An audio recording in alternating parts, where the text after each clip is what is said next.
유엔은 미국과 중국을 버린다. 유엔 본회의장에서 나온 발언에 모두가 충격에 빠졌습니다. 특히 그 자리를 대신해 한국을 우대한다는 말에 미국과 중국이 동시에 발칵 뒤집혔죠. 70년간 세계를 지배해온 두 거인이 작은 나라 하나 때문에 완전히 무너졌거든요. 90억 달러짜리 계약은 물론이고 국제 원조 시스템 전체가 한국으로 재편되기 시작했습니다. 더 충격적인 건 그 과정이었어요. 강대국들이 불법 로비와 압박으로 막으려 했지만 한국은 오직 진심 하나로 모든 걸 뒤집어놨습니다. 유엔 총회에서 벌어진 단 한 번의 투표. 그날 일제히 모든 나라가 한국을 선택했죠. 도대체 제네바 회의장에서 무슨 일이 벌어진 걸까요? 15년 경력, 베테랑 기자가 직접 목격한 믿을 수 없는 반전의 순간. 한국이 세계에 증명한 그날의 진실을 지금 즉시 공개합니다. 한국의 진심이 자랑스럽다고 생각하시는 분들은 구독과 좋아요 꾹 눌러주세요. 제네바 유엔 유럽본부 본회의장에 들어섰을 때 공기부터 달랐습니다. 저는 사라딘 뉴욕타임스 국제부 기자로 15년째 일하고 있었어요. 이런 회의는 수십 번 취재했지만 오늘따라 분위기가 예사롭지 않았죠. 회의장 앞쪽에는 각국 대표단이 앉아 있었고 뒤쪽 기자석은 이미 만석이었습니다. 제 옆자리에 CNN 기자가 앉더니 속삭였어요. 사라, 오늘 난장판 날 것 같아. 미국이랑 중국이 서로 부패 증거 들고 나왔다던데. 저는 노트북을 열며 대답했죠. 또 그 쇼하는 거겠지. 매번 싸우다가 결국 타협하잖아. 하지만 제 예상은 완전히 빗나갔습니다. 회의가 시작되자마자 미국 대표가 일어났어요. 60대 남성이었는데 손에 두꺼운 서류 뭉치를 들고 있었죠. 의장님, 그리고 각국 대표 여러분, 그가 목소리를 높였습니다. 저는 오늘 중국의 개발도상국 원조 사업에 숨겨진 진실을 공개하고자 합니다. 회의장이 술렁거리기 시작했어요. 그가 프로젝터 화면을 켰습니다. 거기에는 계약서 사본들이 나타났죠. 이것은 중국이 아프리카 12개국과 맺은 차관 계약서입니다. 그가 레이저 포인터로 특정 조항을 가리켰어요. 여기 보시면 채무 불이행 시 항구와 광산 채굴권을 99년간 중국에 양도한다고 명시되어 있습니다. 이게 원조입니까? 식민지 계약 아닙니까? 중국 대표단 쪽에서 누군가 벌떡 일어났습니다. 50대 여성이었는데 얼굴이 불그락푸르락했어요. 터무니없는 모함입니다. 그녀가 소리쳤죠. 우리는 정당한 경제 협력을 하고 있을 뿐입니다. 그런데 그녀도 서류를 꺼내 들었습니다. 미국이야말로 이라크와 아프가니스탄에서 무슨 짓을 했습니까? 재건 사업이라는 명목으로 자국 기업에만 독점권을 줬잖습니까? 더 나아가 그녀는 또 다른 문서를 화면에 띄웠어요. 이것 좀 보십시오. 미국이 중남미 국가들과 맺은 원조 계약서입니다. 여기 보면 원조 금액의 70%를 미국 기업이 수주하도록 명시되어 있습니다. 이게 도움입니까? 장사 아닙니까? 회의장이 점점 소란스러워졌어요. 각국 대표들이 웅성거리기 시작했고 기자들은 미친 듯이 키보드를 두드렸죠. 프랑스 대표도 끼어들었습니다. 의장님,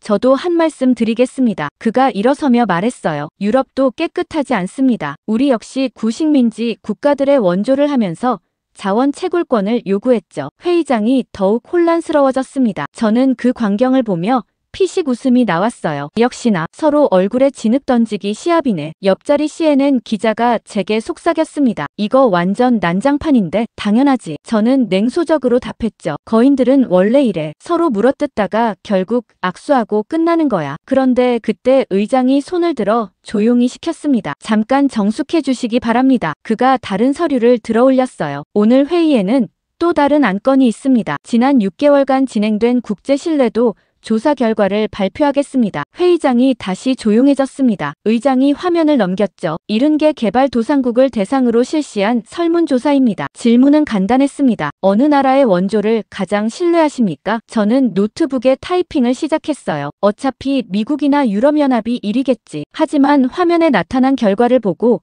저는 손가락이 멈췄습니다. 1위 대한민국 42%, 2위 노르웨이 18%, 3위 독일 12%, 미국과 중국은 5위권 밖이었습니다. 회의장이 순간 정적에 휩싸였어요. 모두가 화면을 응시하고 있었죠. 저는 눈을 의심했습니다. 한국이라고? 저 작은 나라가. 제 옆에 있던 로이터 기자가 중얼거렸어요. 이거 진짜야? 조작 아니고. 저도 고개를 저었습니다. 믿을 수가 없었거든요. 의장이 설명을 이어갔습니다. 응답자들은 한국의 원조를 가장 투명하고 조건 없는 지원이라고 평가했습니다. 또한 기술 이전과 자립 지원에 가장 적극적이라고 답했습니다. 미국 대표가 황급히 손을 들었어요. 의장님, 이 조사의 신뢰성을 검증해야 합니다. 표본이 편향되었을 가능성이. 중국 대표도 거들었죠. 저도 동의합니다. 재조사가 필요합니다. 하지만 개발도상국 대표 하나가 일어났습니다. 아프리카 어느 나라 대사 같았어요. 저는 이 결과에 전혀 놀라지 않습니다. 그가 단호하게 말했습니다. 우리나라는 한국의 도움을 받고 있습니다. 그들은 조건을 달지 않았고 우리 청년들을 한국으로 데려가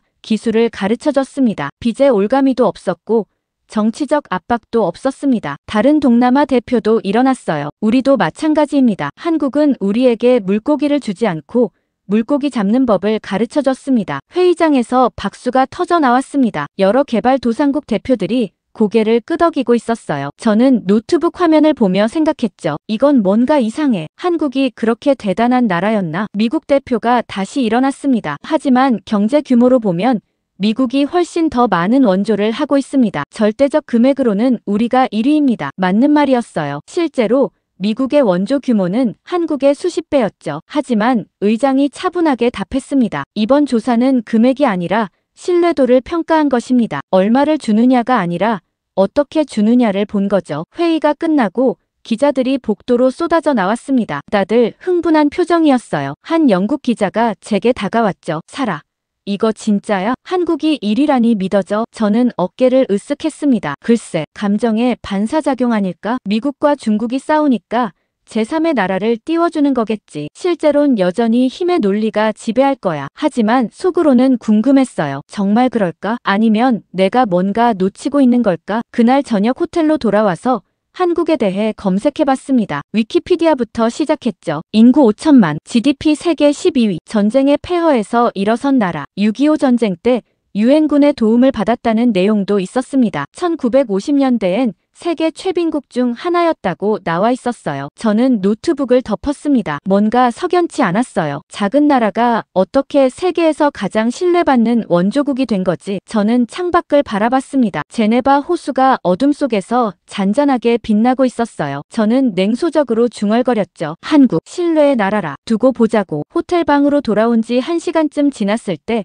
핸드폰이 울렸습니다. 뉴욕 본사 국제부장 마이클이었어요. 시차를 생각하면 뉴욕은 한낮이었죠. 사라, 오늘 회의 봤어? 그가 흥분한 목소리로 물었습니다. 네, 현장에 있었어요. 저는 침대에 앉으며 답했죠. 한국 얘기 말씀이시죠? 바로 그거야. 마이클이 말을 이었습니다. 전 세계가 지금 이 결과에 주목하고 있어. CNN은 벌써 특집 편성했고 BBC도 팀을 꾸리고 있대. 우리도 뭔가 내놔야 해. 저는 한숨을 쉬었습니다. 또 희망 타령 기사를 쓰라는 건가요? 부장님도 아시잖아요. 이런 건 결국 정치쇼예요. 아니, 마이클이 단호하게 말했어요. 이번엔 달라. 70개국이 한국을 1위로 뽑았어. 이건 그냥 넘길 수 있는 수치가 아니야. 저는 창밖을 바라봤습니다. 제네바 야경이 고요하게 펼쳐져 있었어요. 그래서 제가 뭘 하길 원하시는데요? 한국으로 가. 마이클이 잠시 멈췄다가 말했습니다. 직접 현장을 봐. 한국이 정말 그렇게 깨끗한지 아니면 뭔가 숨기고 있는지 파헤쳐. 저는 미간을 찌푸렸어요. 한국이요? 지금 당장요? 그래. 내일 아침 비행기 예약해놨어. 인천 직항편이야. 마이클의 목소리에서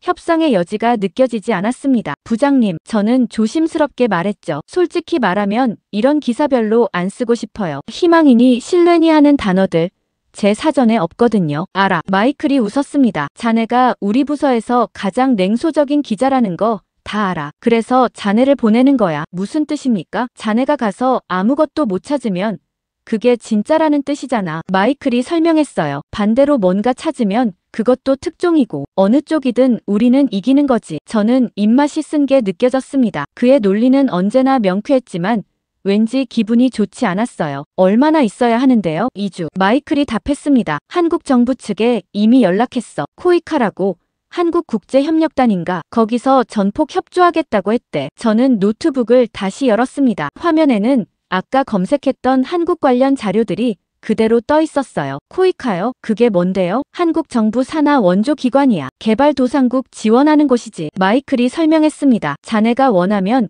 현장 취재도 동행시켜준다더군. 저는 피식 웃었습니다. 그거 참 친절하네요. 뭔가 보여주고 싶은 게 많은가 봐요. 그게 바로 자네가 확인해야 할 부분이지. 마이클이 말했어요. 진짜인지 가짜인지 말이야. 통화를 끊고 저는 침대에 들어 누웠습니다. 천장을 바라보며 생각했죠. 한국, 도대체 뭘 숨기고 있는 거지? 아니면 정말 깨끗한 걸까? 15년간 기자 생활을 하면서 저는 수없이 많은 희망 스토리를 취재했습니다. 하지만 그중 대부분은 결국 실망으로 끝났어요. 아프리카의 민주화, 중동의 평화협정, 남미의 부패 척결, 모두 멋진 제목이었지만 속을 들여다보면 거짓과 위선으로 가득했죠. 그래서 저는 냉소적이 되었습니다. 희망이라는 단어를 기사에 쓴 적이 없었어요. 그게 제 자랑이기도 했죠. 하지만 이번엔 뭔가 달랐습니다. 70개국이라는 숫자가 계속 머릿속을 맴돌았어요. 그렇게 많은 나라가 한 목소리로 한국을 지지했다는 게 이상했습니다. 저는 노트북을 다시 열었습니다. 한국 원조에 대해 더 찾아봤어요. 통계 자료가 나왔습니다. 한국의 공적 개발 원조 규모는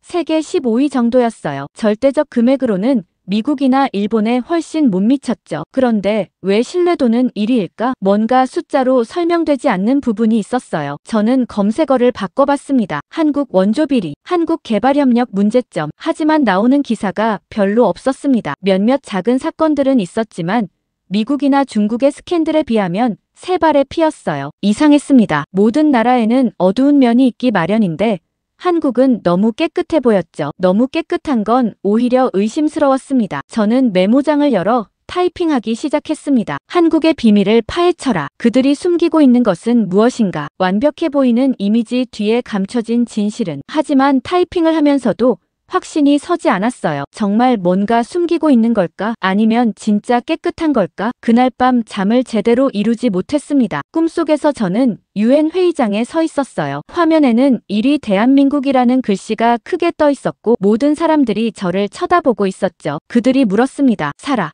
당신은 믿습니까? 한국의 선의를. 저는 대답하지 못했어요. 다음날 아침 일찍 체크아웃을 했습니다. 공항으로 가는 택시 안에서 마이클에게 문자를 보냈죠. 지금 출발합니다. 기대는 하지 마세요. 곧 답장이 왔습니다. 자네 스타일대로 해. 진실만 써주면 돼. 저는 핸드폰을 주머니에 넣었습니다. 창밖으로 제네바 거리가 스쳐 지나갔어요. 조용하고 질서정연한 도시였죠. 하지만 저는 곧 그곳을 떠나 전혀 다른 세계로 향하고 있었습니다. 공항에 도착해서 탑승 수속을 마쳤습니다. 게이트로 가는 길에 서점이 보였어요. 들어가서 한국 관련 책을 찾아봤습니다. 여행 가이드북 몇 권이 있었지만 별로 도움이 안 될 것 같았죠. 그런데 한 권의 책이 눈에 띄었습니다. 제목이 기억에서 일어선 나라였어요. 한국의 경제 발전사를 다룬 책이었습니다. 저는 책을 집어들고 뒷표지를 읽어봤습니다. 전쟁의 폐허에서 세계 10위권 경제 대국으로, 원조를 받던 나라에서 원조를 주는 나라로. 저는 책을 샀습니다. 비행기 안에서 읽어볼 생각이었어요. 탑승 시간이 되어 비행기에 올랐습니다. 좌석에 앉아 안전벨트를 매면서 생각했죠. 이번 취재가 마지막 출장이 될 수도 있겠어. 어차피 희망 따위는 없을 테니까. 하지만 마음 한구석에서는 다른 목소리가 들렸습니다. 혹시 모르잖아. 정말로 뭔가 다를지도. 비행기가 인천공항에 착륙한 건 13시간 후였습니다. 긴 비행이었지만 잠은 거의 오지 않았어요. 계속 그 책을 읽었거든요. 한국이 어떻게 폐허에서 일어났는지에 대한 이야기였죠. 입국장을 빠져나오는 순간 첫인상부터 예상과 달랐습니다. 공항이 너무 깨끗했어요. 바닥은 반짝반짝 빛났고 천장은 높고 개방적이었죠. 사람들이 많았지만 소란스럽지 않았습니다. 줄을 서는 사람들, 카트를 끄는 사람들 모두가 질서정연하게 움직이고 있었어요. 저는 짐을 찾으러 가는 길에 한 광경을 목격했습니다. 한 노인이 무거운 가방을 들고 힘들어하고 있었어요. 그러자 공항 직원이 달려왔습니다. 젊은 여성이었는데 미소를 지으며 노인에게 다가갔죠. 도와드릴까요? 그녀가 물었습니다. 노인은 고맙다며 고개를 숙였어요. 직원은 가방을 들어 카트에 실어주고 출구까지 함께 걸어갔습니다. 저는 그 장면을 보며 메모했습니다. 완벽한 서비스. 하지만 진심일까 아니면 훈련된 친절일까? 짐을 찾아 나오니 코이카라고 적힌 팻말을 든 남자가 서 있었습니다. 30대 초반으로 보이는 한국인이었어요. 정장을 입고 있었지만 표정은 부드러웠죠. 사라 딘 기자님이시죠? 그가 영어로 물었습니다. 발음이 꽤 괜찮았어요. 네, 맞습니다. 제가 답했죠. 저는 코이카 홍보실 김민준입니다. 민준이라고 부르셔도 됩니다. 그가 악수를 청했습니다. 저는 그의 손을 잡았어요. 악수가 단단했지만 과하지 않았죠. 먼 길 오시느라 고생 많으셨습니다. 민준이 제 캐리어를 받아들었습니다. 차량이 대기 중입니다. 호텔까지 모시겠습니다. 공항을 나서자 서늘한 공기가 느껴졌습니다. 11월 말이었거든요. 하지만 제네바보다는 따뜻했어요. 민준이 검은색 세단 쪽으로 안내했습니다. 깔끔한 차였어요. 차에 오르자 민준이 생수 한 병을 건넸습니다. 목마르실 것 같아서요. 그가 미소 지으며 말했습니다. 저는 생수를 받아 마셨어요. 시원했습니다. 고맙습니다. 제가 말했죠. 차가 출발하자 인천공항 주변 풍경이 눈에 들어왔습니다. 넓은 고속도로, 정돈된 가로수, 멀리 보이는 고층 빌딩들, 생각보다 훨씬 발전된 모습이었어요. 민준이 말했습니다. 서울까지는 1시간 정도 걸립니다. 편하게 가시면 됩니다. 저는 창밖을 보며 물었어요. 한국은 처음 와보는데 공항이 정말 깨끗하더군요. 민준이 웃었습니다. 감사합니다. 인천공항은 세계 공항 서비스 평가에서 1위를 여러 번 했어요. 저는 고개를 끄덕였습니다. 하지만 속으로는 생각했죠. 공항이야 어느 나라든 깨끗하게 만들 수 있어. 진짜는 거리에 있지. 고속도로를 달리는 동안 풍경이 계속 바뀌었습니다. 처음에는 공단 지역이 보였어요. 공장들과 물류센터들이 줄지어 있었죠. 그러다가 점차 주거 지역으로 바뀌었습니다. 아파트 단지들이 즐비했어요. 모두 비슷비슷하게 생긴 고층 건물들이었죠. 저는 민준에게 물었습니다. 저 아파트들에 사람들이 다 살아요? 네. 대부분 만원입니다. 민준이 답했어요. 한국은 인구 밀도가 높거든요. 서울과 수도권에만 2,500만 명이 살고 있습니다. 저는 놀랐습니다. 그렇게 많이요? 좁은 공간에 많은 사람이 사니까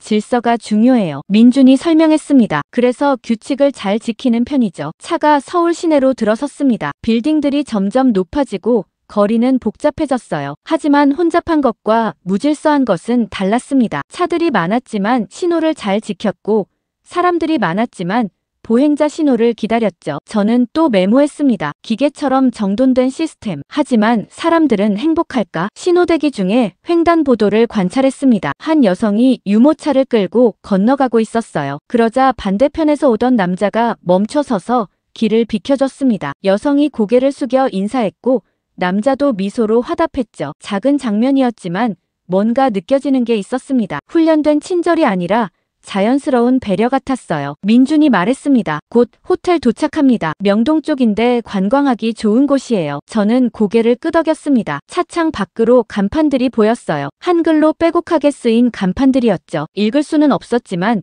왠지 정감이 느껴졌습니다. 호텔 앞에 도착했습니다. 현대적인 건물이었어요. 민준이 짐을 내려주며 말했습니다. 오늘은 푹 쉬시고 내일 오전에 다시 연락드리겠습니다. 일정 조율할 게 있어서요. 알겠습니다. 제가 답했죠. 그런데 한 가지 물어봐도 될까요? 네, 말씀하세요. 왜 이렇게 친절하죠? 저는 직설적으로 물었습니다. 당신네 정부가 뭔가 보여주고 싶은 게 있나요? 민준이 잠시 놀란 표정을 지었습니다. 그러다가 씁쓸하게 웃었어요. 사라 기자님은 솔직하시네요. 그가 말했습니다. 보여주고 싶은 것보다는 이해받고 싶은 거죠. 한국이 어떤 나라인지요. 저는 그의 눈을 쳐다봤습니다. 진심이 느껴졌어요. 아니면 정말 연기를 잘하는 건지 구분이 안 됐죠. 민준이 명함을 건넸습니다. 언제든 연락주세요. 궁금한 거 있으면 뭐든 물어보셔도 됩니다. 체크인을 마치고 방에 들어갔습니다. 깔끔한 방이었어요. 창문을 열자 서울 시내가 한눈에 들어왔습니다. 고층 빌딩들, 산과 강, 그리고 끝없이 펼쳐진 도시. 아름다운 풍경이었지만 왠지 낯설었습니다. 저는 노트를 꺼내 첫 인상을 정리하기 시작했습니다. 완벽한 질서, 훈련된 친절. 하지만 그 안에 뭔가 다른 게 있다. 기계가 아니라 사람의 손길. 그걸 정확히 뭐라고 표현해야 할지 몰랐어요. 하지만 분명히 느껴졌습니다. 이 나라는 단순히 시스템으로만 작동하는 게 아니었어요. 저는 펜을 놓고 창밖을 다시 바라봤습니다. 해가 지고 있었어요. 도시의 불이 하나씩 켜지기 시작했죠. 조용히 중얼거렸습니다. 이 나라는 기술보다 태도가 섬세하다. 그게 제 첫 번째 발견이었습니다. 다음 날 아침 민준에게서 전화가 왔습니다. 오늘 부산으로 가시는 건 어떠세요? 그가 물었어요. 거기 유엔기념공원이 있는데 한국을 이해하는데 도움이 될 겁니다. 저는 잠시 망설였습니다. 유엔기념공원이요? 무슨 의미가 있는데요? 직접 보시면 아실 겁니다. 민준이 조심스럽게 말했습니다. 한국이 왜 원조를 하는지 그 이유를 알 수 있는 곳이에요. 저는 결국 동의했습니다. KTX를 타고 부산까지 가는 길은 예상보다 빨랐어요. 2시간 반 만에 도착했죠. 기차 안에서 민준이 설명했습니다. 6.25 전쟁 때 21개국이 한국을 도우러 왔어요. 그중 많은 군인들이 이 땅에서 전사했습니다. 유엔기념공원은 그분들을 기리는 곳이죠. 저는 고개를 끄덕였습니다. 역사 공부는 이미 했어요. 하지만 그게 지금의 원조 정책과 무슨 관련이 있을까요? 민준이 씁쓸하게 웃었습니다. 보시면 압니다. 부산역에서 택시를 타고 공원으로 향했습니다. 도착하니 넓은 공원이 펼쳐져 있었어요. 입구부터 엄숙한 분위기가 느껴졌죠. 나무들이 줄지어 서 있었고 잔디는 깔끔하게 정돈되어 있었습니다. 민준이 앞장서서 걸었습니다. 저는 그를 따라가며 주변을 살펴봤어요. 곳곳에 비석들이 세워져 있었습니다. 각국의 이름이 새겨져 있었죠. 영국, 터키, 캐나다, 호주, 프랑스. 저는 한 비석 앞에 멈춰 섰습니다. 미국이라고 새겨져 있었어요. 그 아래 수많은 이름들이 빼곡히 적혀 있었죠. 이들은 모르는 나라를 위해 목숨을 바쳤습니다. 민준이 조용히 말했습니다. 자기 나라도 아닌 곳에서요. 저는 비석을 만져봤습니다. 차가운 돌이었어요. 하지만 그 차가움 속에서 뭔가 무거운 게 느껴졌죠. 앞으로 계속 걸어가니 묘역이 나타났습니다. 하얀 십자가들이 줄지어 서 있었어요. 수천 개는 좋게 되어 보였죠. 모두 깔끔하게 관리되고 있었습니다. 한국 정부가 매년 관리하고 있습니다. 민준이 설명했습니다. 풀 한 폭이 자라지 않게 돌보고 있어요. 은혜를 잊지 않으려는 거죠. 저는 십자가들 사이를 걸었습니다. 각 십자가마다 이름과 나이가 적혀 있었어요. 대부분 20대 초반이었습니다. 너무 젊은 나이에 죽었죠. 그때 한 노인이 눈에 들어왔습니다. 80대로 보이는 할아버지였어요. 그는 한 묘비 앞에 무릎을 꿇고 있었습니다. 손에는 하얀 국화 한 다발을 들고 있었죠. 저는 조용히 다가가 지켜봤습니다. 노인은 꽃을 묘비 앞에 놓으며 중얼거렸어요. 한국어였지만 민준이 통역해줬습니다. 고맙습니다. 덕분에 제가 살았습니다. 노인의 목소리가 떨리고 있었습니다. 노인이 묘비를 쓰다듬었어요. 주름진 손이었습니다. 그 손길이 너무나 조심스럽고 간절해 보였죠. 저는 민준에게 속삭였습니다. 저분은 누구예요? 참전용사 유족분일 겁니다. 민준이 낮은 목소리로 답했습니다. 아마 전쟁 때 도움받으신 분이겠죠. 노인이 일어서려고 했습니다. 하지만 다리가 불편한지 휘청거렸어요. 저는 반사적으로 다가가 팔을 잡아드렸습니다. 괜찮으세요? 제가 영어로 물었죠. 노인이 저를 쳐다봤습니다. 주름진 얼굴에 눈물이 맺혀 있었어요. 그가 한국어로 뭐라고 말했고 민준이 통역했습니다. 외국 분이시군요. 고맙습니다. 저는 노인을 부축해서 벤치까지 모셨습니다. 앉으시면서 노인이 다시 말했어요. 민준이 통역을 이어갔습니다. 6.25 전쟁 때 저도 도움받았습니다. 저는 노인을 바라봤습니다. 그의 눈빛이 먼 곳을 응시하고 있었어요. 노인이 계속 말했습니다. 민준의 통역이 이어졌죠. 제가 10살 때였어요. 터키 군인들이 우리 마을에 왔습니다. 폭격으로 다친 제 다리를 치료해줬죠. 먹을 것도 없던 시절에 초콜릿도 줬습니다. 저는 노트를 꺼냈습니다. 하지만 펜을 들지 못했어요. 노인이 묘비 쪽을 가리켰습니다. 저 친구는 22살에 죽었어요. 저를 살리고 죽었습니다. 그래서 매년 와요. 감사하다고 말하려고요. 제 목이 메는 게 느껴졌습니다. 노인의 목소리에는 슬픔보다 감사가 더 많이 담겨 있었어요. 이제 우리가 갚는 중입니다. 노인이 저를 똑바로 쳐다보며 말했습니다. 다른 나라 사람들을 돕는 거요. 우리도 도움받았으니까요. 저는 노트를 덮었습니다. 기사를 쓸 수가 없었어요. 이건 기사가 아니라 증언이었거든요. 민준이 노인과 이야기를 더 나눴습니다. 저는 그 모습을 보며 생각했죠. 이 사람들은 빚을 갚고 있는 게 아니야. 기억하고 있는 거야. 노인이 일어서며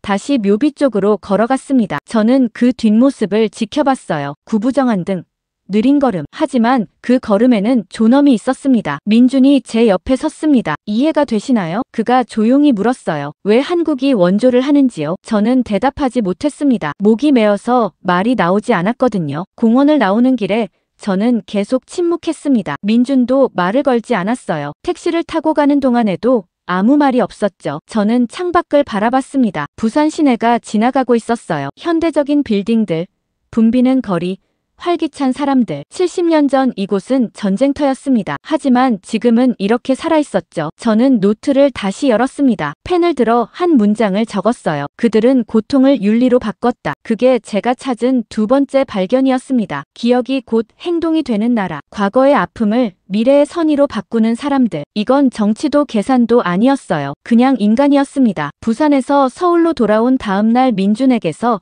전화가 왔습니다. 사라 기자님, 혹시 해외 출장 가능하세요? 그가 조심스럽게 물었어요. 해외요? 어디로요? 모잠비크입니다. 민준이 설명하기 시작했습니다. 거기 홍수 피해가 심각해서 코이카 긴급 구호단이 출발합니다. 동행 취재 원하시면 함께 가실 수 있어요. 저는 잠시 망설였습니다. 모잠비크라니 예상치 못한 제안이었거든요. 언제 출발하는데요? 내일 오전입니다. 민준의 목소리에 긴박함이 느껴졌어요. 시간이 없어서요. 이미 현장 상황이 악화되고 있습니다. 저는 결정했습니다. 좋아요. 가겠습니다. 다음 날 새벽 인천공항에 도착하니 이미 구호단이 모여 있었습니다. 20명 정도였어요. 의료진, 엔지니어, 자원봉사자들이 짐을 정리하고 있었죠. 민준이 저를 한 사람에게 소개했습니다. 이분이 이번 구호단장 박현수 박사님입니다. 50대 중반으로 보이는 남자였어요. 피곤한 얼굴이었지만 눈빛은 또렷했죠. 사라 기자님, 환영합니다. 박 단장이 악수를 청했습니다. 힘든 여정이 될 텐데 괜찮으시겠어요? 괜찮습니다. 제가 답했죠. 그런데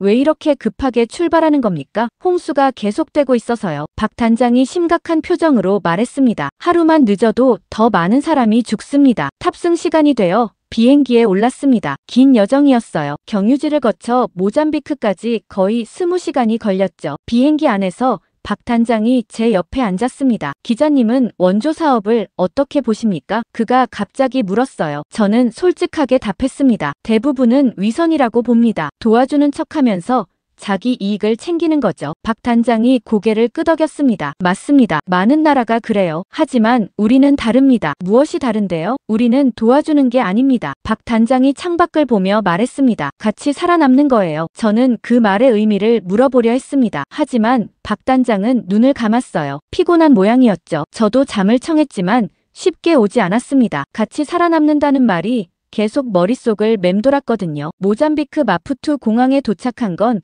이틀째 되는 날 아침이었습니다. 공항을 나서자 습한 열기가 확 밀려왔어요. 11월이었지만 여기는 한여름 같았죠. 대기 중이던 차량에 올랐습니다. 낡은 버스 2대였어요. 에어컨도 제대로 안 나왔죠. 피해 지역까지는 5시간을 더 가야 했습니다. 비포장 도로를 달리는 내내 차는 심하게 흔들렸어요. 창밖으로 풍경이 지나갔습니다. 가난한 마을들, 무너진 집들, 진흙탕에 잠긴 도로, 홍수의 흔적이 여기저기 보였죠. 한 의료진이 제 옆에 앉았습니다. 30대 여성이었는데 간호사라고 했어요. 이름은 김소영이었습니다. 처음 오시는 거예요? 그녀가 물었습니다. 네, 처음입니다. 제가 답했죠. 이런 현장은요? 익숙해지지 않아요. 소영이 창밖을 보며 말했습니다. 와도 매번 가슴이 아파요. 왜 계속 오는 겁니까? 제가 물었어요. 소영이 잠시 침묵하다가 답했습니다. 우리도 도움받았으니까요. 6.25 전쟁 때요. 직접 겪지는 않았지만 할머니한테 많이 들었어요. 그때 얼마나 힘들었는지. 저는 고개를 끄덕였습니다. 유엔 기념공원에서 만난 노인이 떠올랐죠. 드디어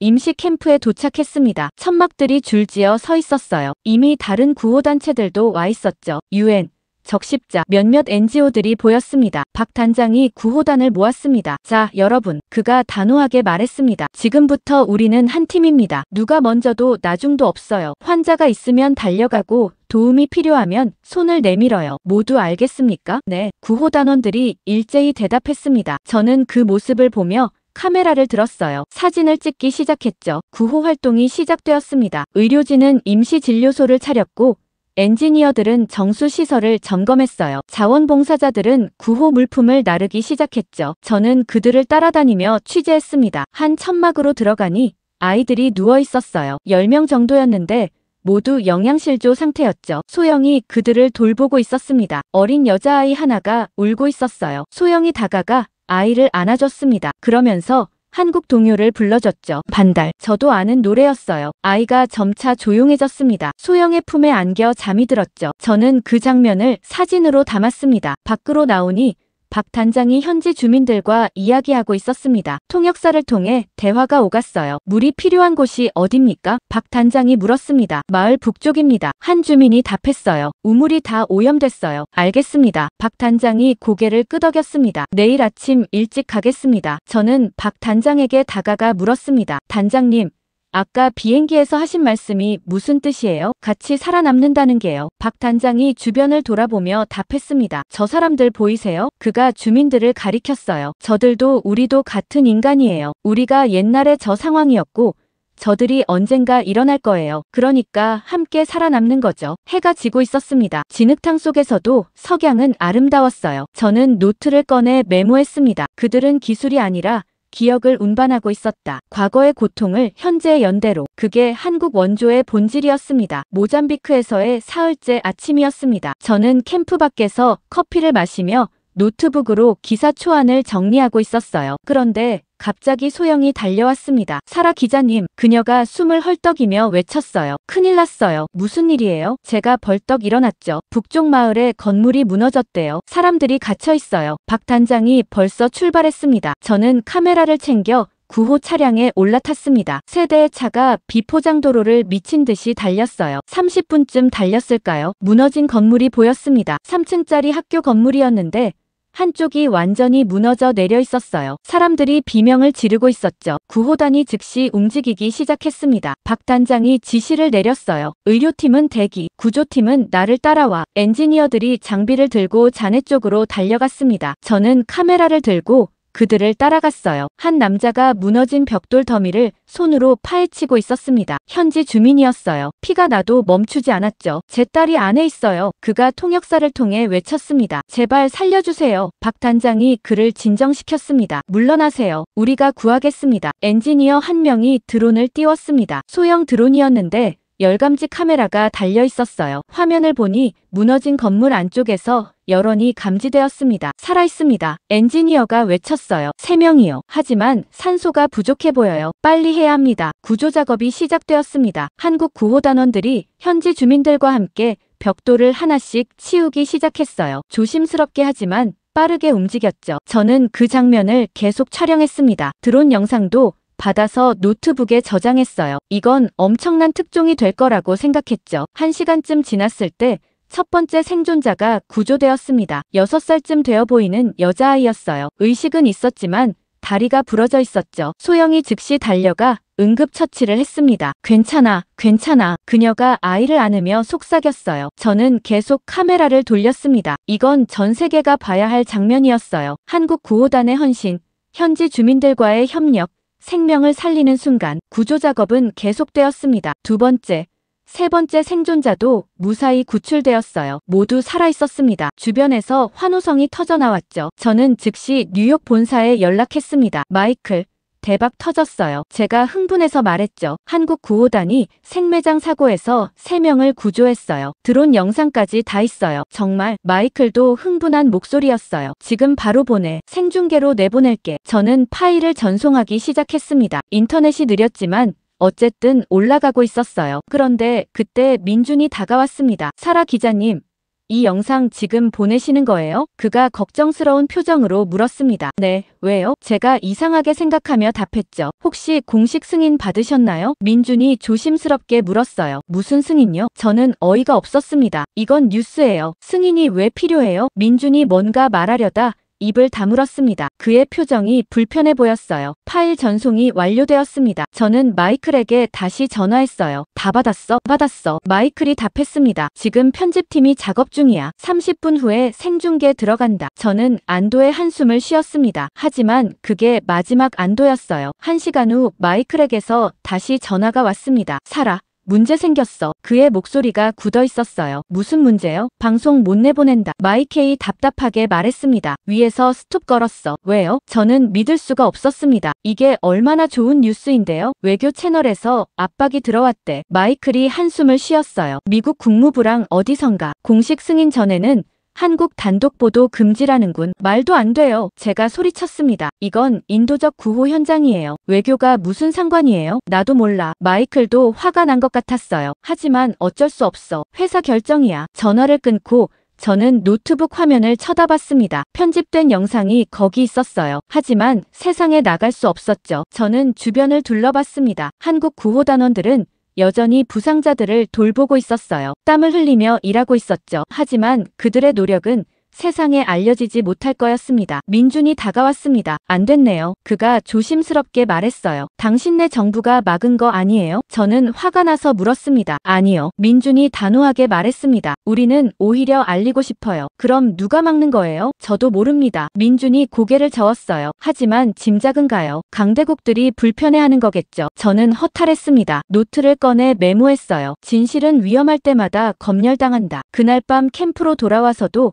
잠이 오지 않았습니다. 노트북을 열어 다른 언론사 사이트들을 확인해 봤어요. CNN도, BBC도, 로이터도 이 소식을 다루지 않고 있었습니다. 모두 같은 압박을 받은 게 분명했죠. 저는 분노가 치밀었습니다. 왜 진실을 막는 거지? 한국이 잘하는 게 그렇게 불편한가? 천막 밖에서 누군가 기침하는 소리가 들렸습니다. 나가보니 박 단장이 혼자 앉아 있었어요. 담배를 피우고 있었죠. 못 주무세요? 제가 물었습니다. 잠이 안 와서요. 박 단장이 답했어요. 오늘 일 때문에 흥분됐나 봐요. 저도 앉았습니다. 단장님, 오늘 일이 뉴스로 안 나갈 것 같아요. 알아요. 박 단장이 고개를 끄덕였습니다. 민준한테 들었어요. 화가 안 나세요? 제가 물었죠. 박 단장이 담배 연기를 내뿜으며 답했습니다. 화는 나죠. 하지만 우리는 보도되려고 하는 게 아니에요. 그럼 왜요? 해야 하니까요. 그가 저를 쳐다봤어요. 세상이 알아주든 안 알아주든 상관없어요. 저는 말문이 막혔습니다. 그의 눈빛에서 진심이 느껴졌거든요. 저는 깨달았습니다. 이건 단순한 인도적 구호가 아니라 외교의 전쟁터였어요. 모잠비크에서 일주일을 보내고 서울로 돌아왔습니다. 피곤했지만 머릿속은 복잡했어요. 구조 영상은 여전히 보도되지 않고 있었고 다른 언론사들도 침묵하고 있었죠. 호텔방에 짐을 풀고 샤워를 마쳤을 때 프론트에서 전화가 왔습니다. 사라 딘 기자님, 로비에서 손님이 기다리고 계십니다. 직원이 말했어요. 누군데요? 이름을 안 밝히셨습니다. 만나주실 수 있겠냐고만 하시네요. 저는 이상했습니다. 민준 말고는 아는 사람이 없었거든요. 알겠습니다. 내려가겠습니다. 로비로 내려가니 한쪽 구석 테이블에 남자가 앉아 있었습니다. 40대 중반쯤 되어 보였어요. 정장 차림이었고 노트북을 앞에 놓고 있었죠. 사라 딘 기자님이시죠? 그가 영어로 말했습니다. 발음이 미국식이었어요. 누구시죠? 제가 경계하며 물었습니다. 앉으시죠. 그가 맞은편 의자를 가리켰어요. 소개는 나중에 하겠습니다. 저는 주저하다가 앉았습니다. 웨이터가 와서 주문을 받았어요. 저는 커피를 시켰고 그는 물만 시켰죠. 멀리서 오셨네요. 그가 미소 지으며 말했습니다. 모잠비크에서 고생 많으셨어요. 어떻게 아세요? 제가 놀라서 물었어요. 알만한 사람은 다 압니다. 그가 태연하게 답했습니다. 한국 구호단 동행 취재하셨죠. 감동적인 장면들이었을 겁니다. 대체 누구세요? 저는 직설적으로 물었습니다. 국제정책 컨설턴트라고 해두죠. 그가 명함을 건넸어요. 하지만 명함에는 이름도 회사명도 없었습니다. 전화번호만 적혀 있었죠. 이게 무슨 명함이에요? 필요한 정보만 있으면 됩니다. 그가 웃었어요. 이름이나 소속은 중요하지 않아요. 커피가 나왔습니다. 저는 한 모금 마시며 그를 관찰했어요. 여유로운 태도, 계산된 미소, 뭔가 숨기고 있는 눈빛, 전형적인 정보원 스타일이었죠. 한국의 선해, 믿으십니까? 그가 갑자기 물었습니다. 뭐라고요? 한국이 순수하게 도와준다고 생각하세요? 그가 테이블에 팔을 얹으며 말했습니다. 그들도 계산이 있어요. 무슨 계산이요? 제가 반문했죠. 그는 노트북을 열었습니다. 화면에 문서 파일이 떴어요. 코이카 내부 자료로 보였습니다. 이게 뭐죠? 제가 화면을 들여다봤습니다. 한국의 원조 사업 문서입니다. 그가 설명하기 시작했어요. 여기 보세요. 수원 국별 전략적 이익 분석이라고 되어 있죠. 저는 문서를 읽기 시작했습니다. 아프리카 각국의 자원 현황, 정치 상황, 한국 기업 진출 가능성 같은 내용들이 적혀 있었어요. 이건 당연한 거 아닌가요? 제가 말했습니다. 원조도 전략이 필요하잖아요. 전략과 착취는 다릅니다. 그가 다른 페이지를 열었어요. 여기 보세요. 원조 대상국에 한국 기업 우선 진출권 확보라고 명시되어 있습니다. 저는 침묵했습니다. 그 내용이 사실이라면 문제가 될 수 있었어요. 더 있습니다. 그가 계속 페이지를 넘겼습니다. 구호 활동을 통한 이미지 개선 전략, 국제사회에서의 발언권 확대, 이게 순수한 선의로 보입니까? 저는 노트북 화면을 응시했습니다. 문서는 그럴듯해 보였어요. 로고도 있었고 공식 서식도 갖춰져 있었죠. 이걸 어디서 구했어요? 제가 물었습니다. 그건 중요하지 않습니다. 그가 말했어요. 중요한 건 이게 진짜라는 거죠. 이걸 보도하면 500만 달러입니다. 그가 조용히 말했습니다. 뭐라고요? 제 눈이 커졌어요. 독점 계약입니다. 그가 설명했습니다. 타임지와의 계약도 주선해드리죠. 차기 언론상 추천까지 가능합니다. 생각해보세요. 인생이 바뀝니다. 저는 그를 똑바로 봤습니다. 돈으로 진심을 사고 파는 건 당신들 습관이지. 그가 미소 지었습니다. 그럼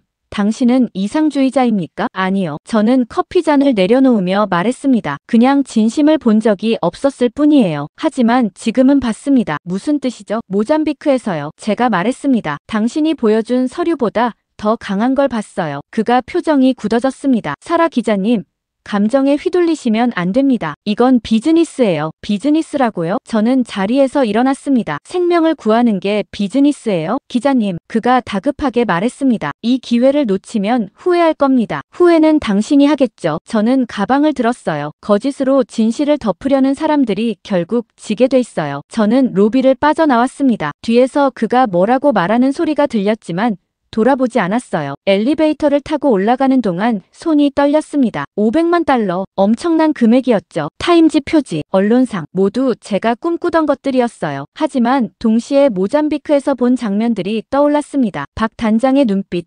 소영이 아이를 안아주던 모습, 구조된 사람들의 환호, 그게 계산이었을까요? 방으로 들어와 문을 잠갔습니다. 침대에 앉아 한참을 멍하니 있었어요. 노트를 꺼내 펜을 들었습니다. 유혹은 언제나 부패보다 부드럽다. 제가 쓴 문장이었습니다. 그날 밤 저는 녹음기를 켰습니다. 메모를 남기기 시작했어요. 오늘 누군가 나에게 500만 달러를 제시했다. 한국을 비난하는 기사를 쓰라고. 내부 문서라는 걸 보여줬다. 진짜일 수도 있다. 하지만 나는 거절했다. 왜냐하면 나는 진짜를 봤기 때문이다. 모잠비크에서 본 것은 문서가 아니라 사람이었다. 녹음을 끄고 창밖을 바라봤습니다. 서울의 야경이 반짝이고 있었어요. 아름다운 도시였죠. 하지만 그 아름다움 뒤에는 보이지 않는 전쟁이 있었습니다. 진실을 둘러싼 싸움. 저는 어느 편에 서야 할지 이미 알고 있었어요. 호텔 로비에서의 일이 있은 지 이틀 후였습니다. 새벽 3시에 전화벨이 울렸어요. 민준이었습니다. 사라 기자님, 지금 일어나 계세요? 그의 목소리가 급박했어요. 네. 무슨 일이에요? 저는 잠이 덜 깬 상태로 답했죠. 모잠비크에서 긴급 상황이 발생했습니다. 민준이 빠르게 설명하기 시작했어요. 우리가 구조한 아이 중 한 명이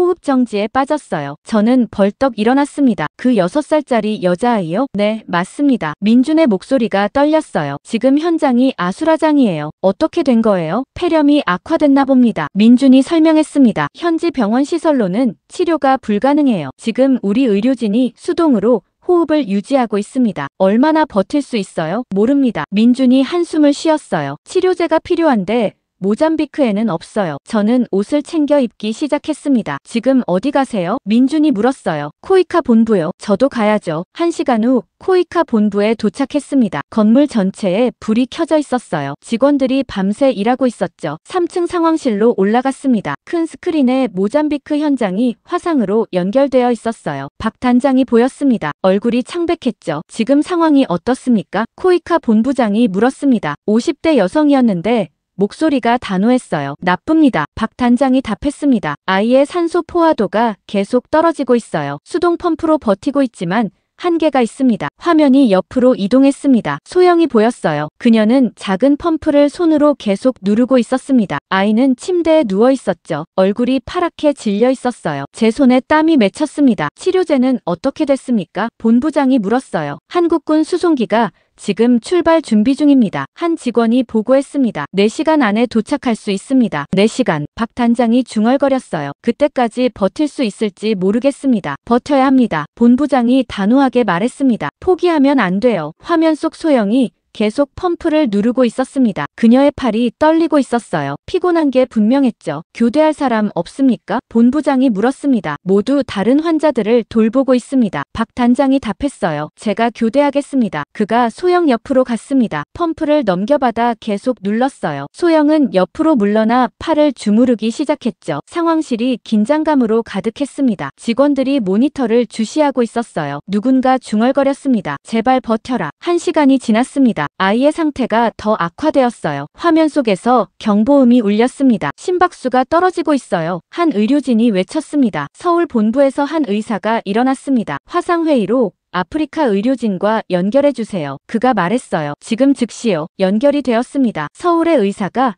AI 진단망을 열었어요. 아이의 바이탈 사인이 화면에 실시간으로 표시되었죠. 에피네프린 0.1mg 투여하세요. 서울 의사가 지시했습니다. 그리고 심장 마사지 준비하세요. 현장 의료진이 즉시 움직였습니다. 소영이 주사를 준비했고 다른 간호사가 아이의 가슴에 손을 얹었어요. 투여 완료. 소영이 보고했습니다. 심장 마사지 시작합니다. 긴장된 순간이었습니다. 상황실의 모든 사람이 숨을 죽였어요. 저도 카메라를 들고 있다가 내려놓았습니다. 이건 촬영할 수 있는 상황이 아니었어요. 심박수가 회복되고 있습니다. 화면 속에서 환호성이 들렸습니다. 하지만 서울 의사가 조용히 시켰어요. 아직 안심하기 이릅니다. 치료제가 도착할 때까지 계속 모니터링 하세요. 2시간이 더 지났습니다. 폭우가 시작되었어요. 모잠비크 현장에 전력이 끊겼습니다. 화면이 암전됐죠. 전력이 끊겼습니다. 직원이 소리쳤어요. 발전기 가동하세요. 박 단장의 목소리가 들렸습니다. 화면이 다시 켜졌지만 흔들렸어요. 발전기로 전환하는 중이었죠. 통신이 끊기면 끝입니다. 서울 의사가 외쳤습니다. 연결을 유지하세요. 직원들이 필사적으로 시스템을 점검했습니다. 통신 상태가 불안정했지만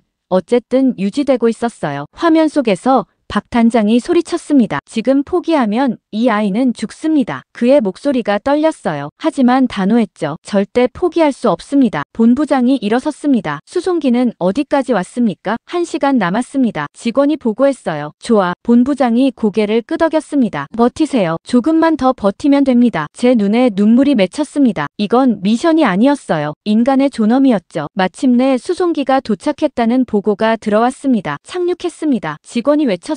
화면 속에서 누군가 달려가는 모습이 보였습니다. 치료제를 들고 돌아왔어요. 박 단장이 받아서 의료진에게 건넸죠. 투여 시작합니다. 소영이 말했습니다. 모두가 화면을 응시했습니다. 10분이 지났을까요? 아이의 얼굴에 조금씩 색이 돌아오기 시작했어요. 호흡이 안정되고 있습니다. 의료진이 보고했습니다. 성공입니다. 상황실에서 환호성이 터져 나왔습니다. 직원들이 서로 껴안았어요. 저도 모르게 눈물이 흘러내렸죠. 화면 속 박 단장이 주저앉았습니다. 소영도 바닥에 앉아 울고 있었어요. 아이의 심장이 다시 뛰고 있었습니다. 본부장이 마이크에 대고 말했습니다. 여러분 수고하셨습니다. 생명을 지켜내셨어요. 저는 노트에 한 문장을 적었습니다. 이건 뉴스가 아니라 인간이었다. 6시간의 사투. 그 시간 동안 한국과 모잠비크가 하나였어요. 새벽에 긴급 상황이 끝나고 사흘이 지났습니다. 모잠비크의 아이는 완전히 회복되었다는 소식이 들려왔어요. 저는 그동안 취재한 내용을 정리하고 있었죠. 그날 저녁 민준에게서 전화가 왔습니다. 사라 기자님,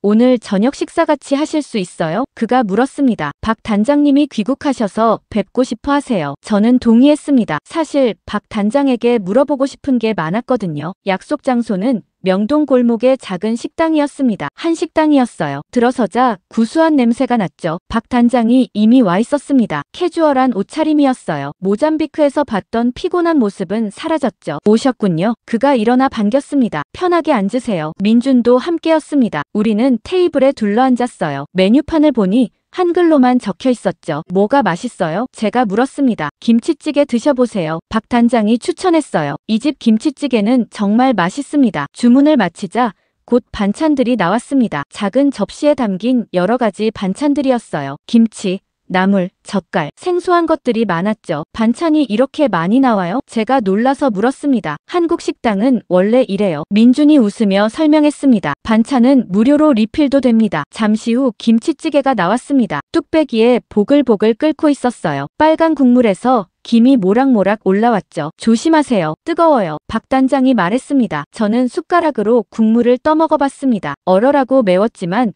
동시에 깊은 맛이 느껴졌어요. 구수하고 따뜻했죠. 맛있네요. 제가 말했습니다. 좀 맵지만 좋아요. 김치찌개는 한국의 소울푸드예요. 박 단장이 설명했습니다. 가난했던 시절에도 김치만 있으면 만들 수 있었거든요. 식사를 하며 우리는 모잠비크 이야기를 나눴습니다. 아이가 완전히 회복됐다는 소식에 모두 기뻐했어요. 단장님, 저는 조심스럽게 물었습니다. 한 가지 궁금한 게 있어요. 뭡니까? 박 단장이 고개를 들었어요. 이익도 없는 일을 왜 이렇게까지 합니까? 박 단장이 숟가락을 내려놓았습니다. 잠시 생각하더니 말했어요. 6.25 전쟁 때 우리도 도움받았습니다. 그 얘기는 들었어요. 제가 말했죠. UN 기념공원에서 봤거든요. 하지만 그건 70년 전 일이잖아요. 그래서 더 잊으면 안 되는 겁니다. 박 단장이 진지하게 말했습니다. 우리는 그걸 빚으로 생각하지 않았어요. 고통을 잊지 않으려는 거죠. 저는 국물을 한 숟가락 더 떠먹었습니다. 고통을 기억하려고요? 그게 무슨 뜻이에요? 박 단장이 창밖을 바라봤습니다. 서울거리에 네온 사인이 보였어요. 제 할아버지 얘기를 해드릴까요? 그가 조용히 말했습니다. 할아버지는 전쟁 때 부산에 피난 와 계셨어요. 먹을 게 없어서 풀뿌리를 캐드셨죠. 어느 날 터키 군인이 초콜릿을 주셨대요. 저는 젓가락을 내려놓았습니다. 유엔 기념공원에서 만난 노인분과 비슷한 이야기였어요. 할아버지는 평생 그 맛을 잊지 못하셨습니다. 박 단장이 계속 말했습니다. 초콜릿 맛이 아니에요. 절망 속에서 받은 따뜻함의 맛이죠. 민준도 거들었습니다. 저희 할머니도 비슷한 얘기를 하세요. 전쟁 때 미군이 준 통조림 하나가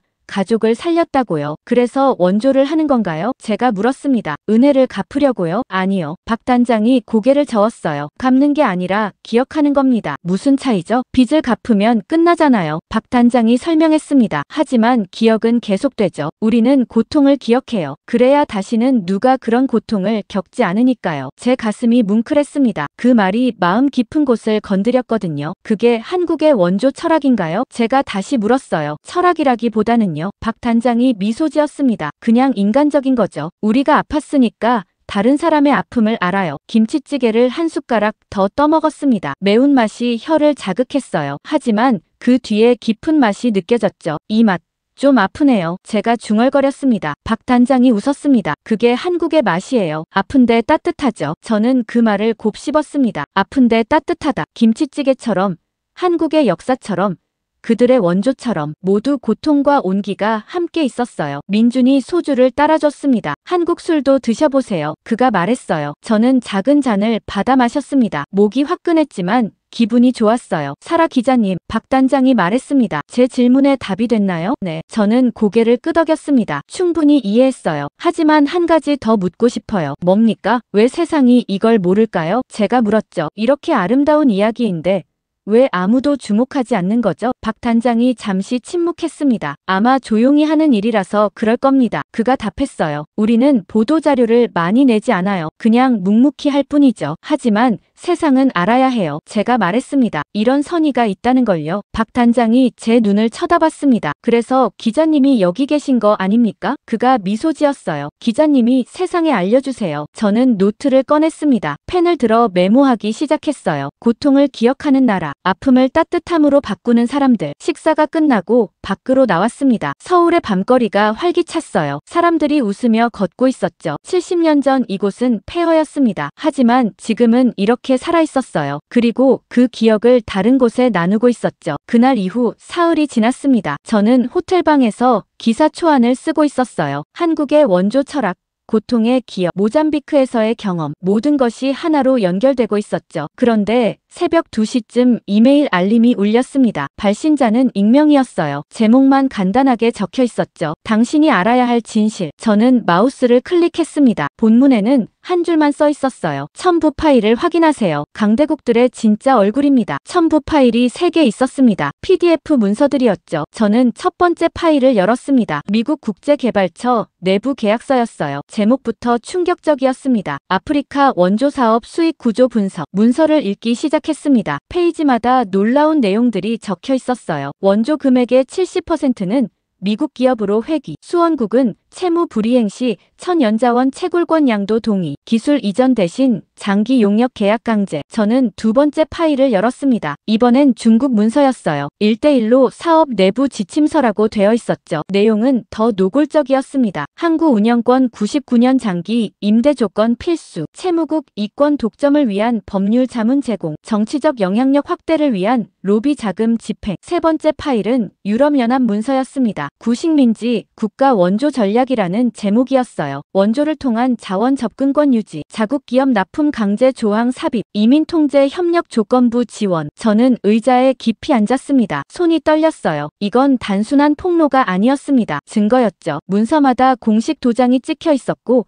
서명도 있었어요. 날짜도 최근이었습니다. 대부분 지난 2년 내의 것들이었죠. 저는 노트를 꺼내 펜을 들었습니다. 도움이라 쓰고 착취라 읽는다. 그 한 문장이 저절로 나왔어요. 모든 게 명확해졌습니다. 왜 강대국들이 한국의 부상을 불편해하는지, 왜 모잠비크 구조 영상이 막혔는지, 왜 누군가 제게 돈을 주며 한국을 비난하라고 했는지. 그들은 진실이 드러나는 게 두려웠던 거예요. 자신들의 위선이 폭로될까봐요. 새벽 4시까지 문서를 분석했습니다. 교차 검증을 했어요. 문서 양식, 서명, 날짜, 모든 게 진짜처럼 보였죠. 하지만 확신할 수는 없었습니다. 너무 완벽해서 오히려 의심스러웠거든요. 저는 마이클에게 이메일을 보냈습니다. 중요한 문서를 입수했습니다. 검증이 필요해요. 몇 시간 후 답장이 왔습니다. 뉴욕은 아직 저녁 시간이었죠. 파일 보내봐. 우리 쪽에서 확인해 볼게. 저는 파일을 전송했습니다. 그리고 기다렸어요. 오전 10시쯤 민준에게 전화를 걸었습니다. 민준 씨. 만날 수 있어요? 급한 일이에요. 무슨 일이세요? 그가 걱정스럽게 물었습니다. 직접 만나서 얘기하고 싶어요. 저는 조심스럽게 말했죠. 전화로는 안 될 것 같아요. 1시간 후 명동의 한 카페에서 만났습니다. 구석자리에 앉았어요. 민준이 커피를 마시며 물었습니다. 무슨 일이에요? 얼굴이 안 좋아 보이시는데요. 저는 노트북을 열었습니다. 화면에 문서를 띄웠어요. 이것 좀 보세요. 민준이 화면을 보더니 표정이 굳어졌습니다. 이게 뭡니까? 미국과 중국, 유럽의 원조 계약서예요. 제가 설명했습니다. 익명으로 받았어요. 민준이 문서를 읽기 시작했습니다. 페이지를 넘길수록 그의 얼굴이 창백해졌어요. 이게 진짜입니까? 그가 떨리는 목소리로 물었습니다. 확인 중이에요. 저는 답했죠. 하지만 진짜일 가능성이 높아요. 민준이 고개를 들었습니다. 눈빛이 복잡했어요. 이걸 보도하실 건가요? 해야죠. 제가 말했습니다. 이건 세상이 알아야 할 진실이에요. 하지만요. 민준이 망설였습니다. 이걸 보도하면 한국이 더 공격받을 수도 있어요. 왜요? 저는 이해가 안 됐어요. 한국은 잘못한 게 없잖아요. 그게 문제예요. 민준이 쓴웃음을 지었습니다. 강대국들이 잘못했다는 걸 증명하는 순간 한국은 더 큰 표적이 되는 거죠. 저는 침묵했습니다. 그의 말이 맞았어요. 하지만 그렇다고 진실을 숨길 수는 없었죠. 민준 씨, 제가 조심스럽게 말했습니다. 저는 기자예요. 진실을 쓰는 게 제 일이죠. 알아요. 민준이 고개를 끄덕였습니다. 그냥 조심하시라는 말씀이에요. 강대국들은 가만히 있지 않을 겁니다. 오후에 마이클에게서 전화가 왔습니다. 사라, 문서 확인했어. 그의 목소리가 진지했어요. 진짜야. 우리 쪽 전문가들이 교차 검증했는데 조작 흔적이 없대. 저는 심호흡을 했습니다. 그럼 보도할 수 있겠네요. 그런데 말이야. 마이클이 잠시 멈췄습니다. 상부에서 난리야. 이거 내보내면 외교 문제가 될 수 있다고 해. 그래도 내보내야죠. 제가 단호하게 말했습니다. 이건 공익이에요. 알아. 마이클이 한숨을 쉬었어요. 그래서 허락받았어. 특집으로 간다. 자네가 쓰는 거야. 저는 안도했습니다. 감사합니다. 부장님. 하지만 조심해. 마이클이 경고했어요. 이거 나가면 자네한테도 압박이 올 거야. 각오는 됐어요. 제가 답했습니다. 그날 밤 기사를 쓰기 시작했습니다. 제목부터 고민했어요. 여러 개를 써봤다가 지웠죠. 마침내 결정했습니다. 기억으로 움직이는 나라, 한국. 부제는 이렇게 달았어요. 강대국의 착취 그리고 작은 나라의 진심. 새벽까지 기사를 썼습니다. 모든 경험을 담았어요. 유엔 회의장의 충격, 모잠비크의 감동, 김치찌개의 따뜻함, 그리고 이 문서들이 보여주는 대조. 마지막 문장을 썼습니다. 세상은 이제 선택해야 한다. 힘의 논리를 따를 것인가, 기억의 윤리를 따를 것인가. 저는 파일을 저장했습니다. 손가락이 떨렸어요. 이 기사가 나가면